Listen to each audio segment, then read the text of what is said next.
L'Association internationale immobilière FIAPSI France et son président Léo Attias ont proposé une conférence avenue des Champs-Élysées au Fouquet's le 11 octobre 2021. Le thème de la soirée était « Immobilier d'activité, quelle perspective post-Covid ?» Nicolas Verdillon, directeur général en charge de l'investissement de CBRE France, était l'orateur de la soirée.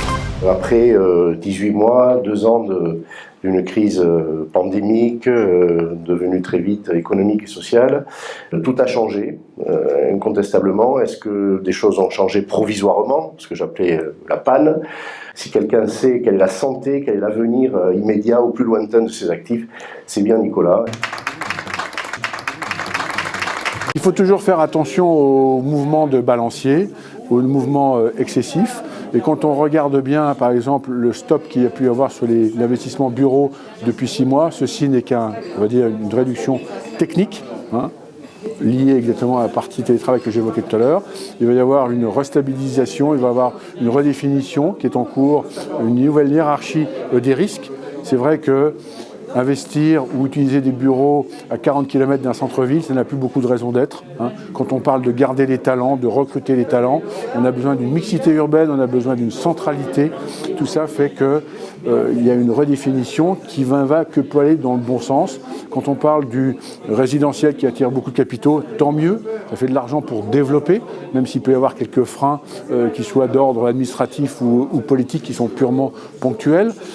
Attention à la logistique c'est bien, les entrepôts, les 100 000, 150 000 m², ce qu'on appelle tout ce qui est partie XXL, pour autant que ça n'abîme pas, on va dire, toute la partie biodiversité, un élément important, mais par contre ça permet d'utiliser de manière différente des locaux qui étaient laissés un petit peu à l'abandon et qui peuvent maintenant servir la logistique du dernier kilomètre, la logistique urbaine.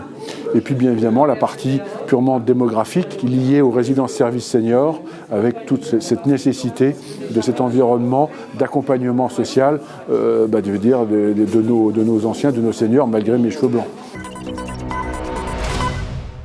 Cette conférence, moi je la trouvais très intéressante. D'abord, c'est vrai que je descends un petit peu moins sur les thématiques immobilières, on m'attend plus sur la conformité et sur l'univers de la gestion de patrimoine au sens plus global. Donc quand je viens écouter ce type de conférence, j'apprends souvent beaucoup de choses. Et j'ai appris des choses et j'ai conforté certains des avis que je pouvais m'être fait en entendant des experts internes ou externes à l'Anacofi sur ces sujets-là. Donc conférence très très intéressante. Véritablement, je pense que là on avait un orateur qui était de très bon niveau. L'activité pour nous c'est très important et Nicolas Verdillon est un spécialiste chez CBRE. C'est quand même une belle pointure. Il connaît très bien le marché et on a voulu rassurer et donner des indications à tous nos membres sur ce que devient l'activité post-Covid.